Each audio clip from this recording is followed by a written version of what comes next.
Okay, so you still might be struggling with the strumming fluency. So I've got some little tips that I've just thought of, which I thought I might just put a video out there and see what you think to it. Now, when you're watching someone strum, they might like, and they'll be changing the rhythm all the time.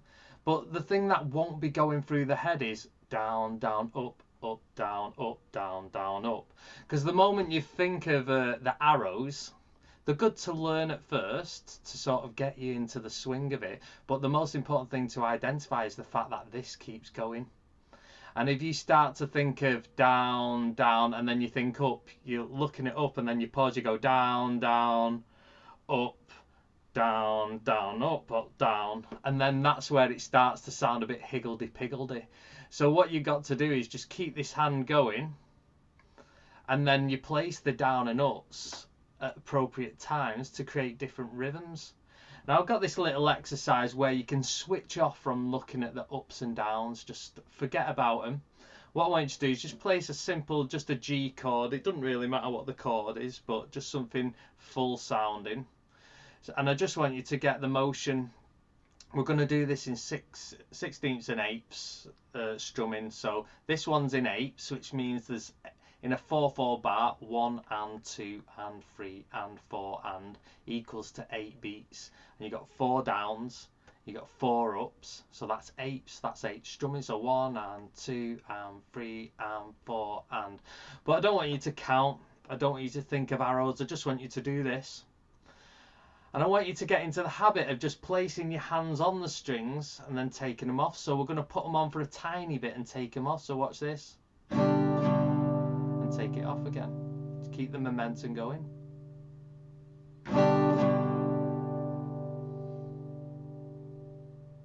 Put it on again. You don't have to do the same thing every time. You might put them on a bit longer. You might want to start on an up.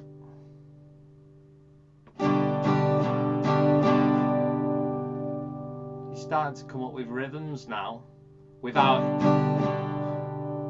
even thinking about it. So the pause you have here at the moment, I want you to make that smaller. So I want you to place your hands on, come off, have a little pause, but come back on. So watch.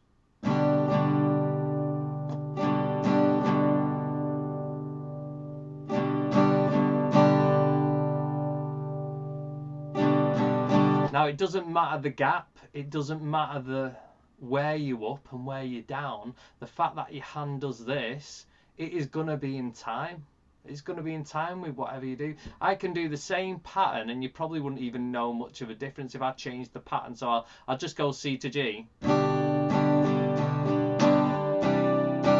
that's one pattern. I'll change it.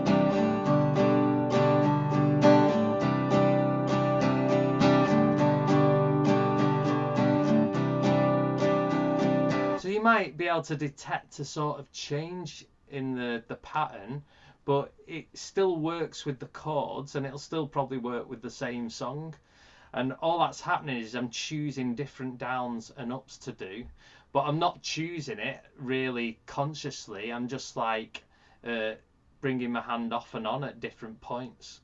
But the main thing is you can see my hands constantly doing this. So you get that going. I'm going to take, and just you're going to watch me experiment with it. So watch.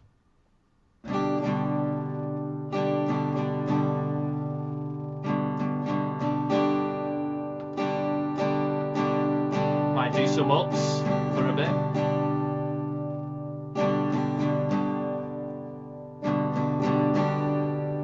So the important thing is when you're coming off the strings, you're not just holding your hand down and going.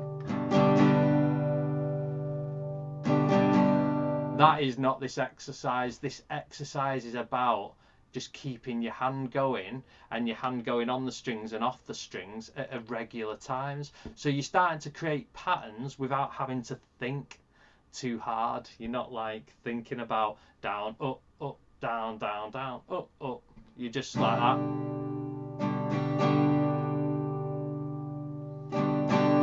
Slow it down a bit. Now hopefully you can take that to your songs you're already doing, and it'll help you understand that this hand momentum keeps going. Now let's look at 16ths, which are a bit more.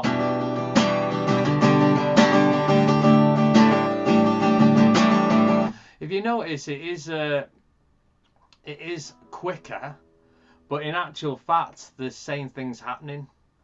I'm just doing that, and I'm counting instead of 1 and 2 and 3 and 4 and I'm going 1E and a 2E and a 3E and a 4E and a 1E and a 2E and a, so there's 4 beats for every one.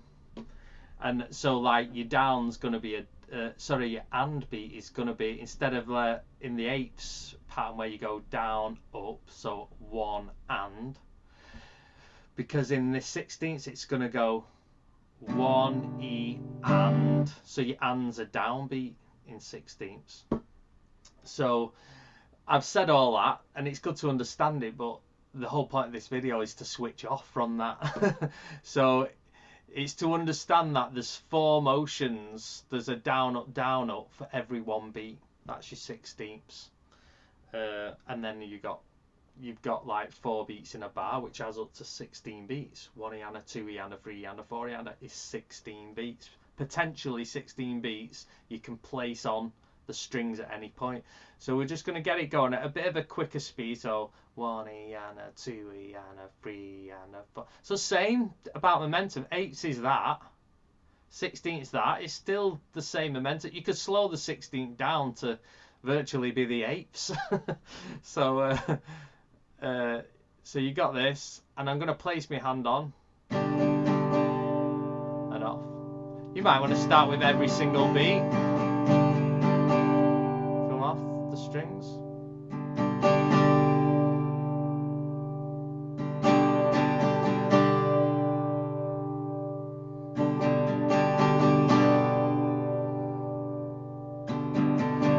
So there's no thought going round my head. If I play Wonderwall like this, you'll see where it comes from.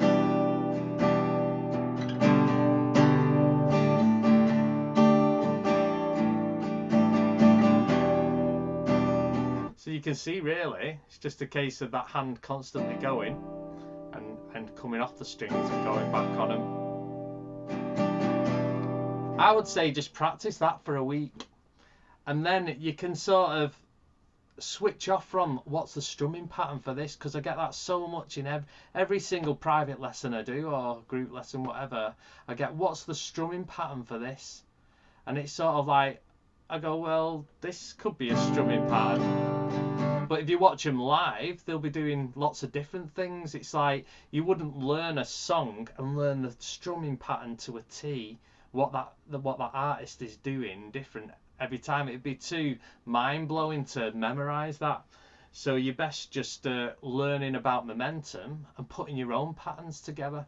You know, when I gig and I sing, I switch off from the guitar. I don't even remember what I did on the guitar. I'm focusing on the vocals and chatting to the audience, or, you know, doing fun things. But I don't even remember what happened on the guitar, because I just switch off. It's like me, I feel strumming's just like tapping along to a song like that. That's the motion I get. I just feel I'm tapping, and whatever happens with the pattern is just a feeling. It's all got to be subconscious. That's why focusing on the ups and downs and the 1E and a 2E and the 1 and 2 and is good to learn, but it's not practical, and it's not real creativity or real playing. It goes off feeling and just momentum. So I hope that helps. It's a bit of a different video to what I'd normally do, but I hear lots of people talking about strumming all the time. There's so many problems, so hope that's a different slant on anything you might have learned before, because I know there's a lot of ways to teach one topic. So I hope you get something from that. Cheers, bye.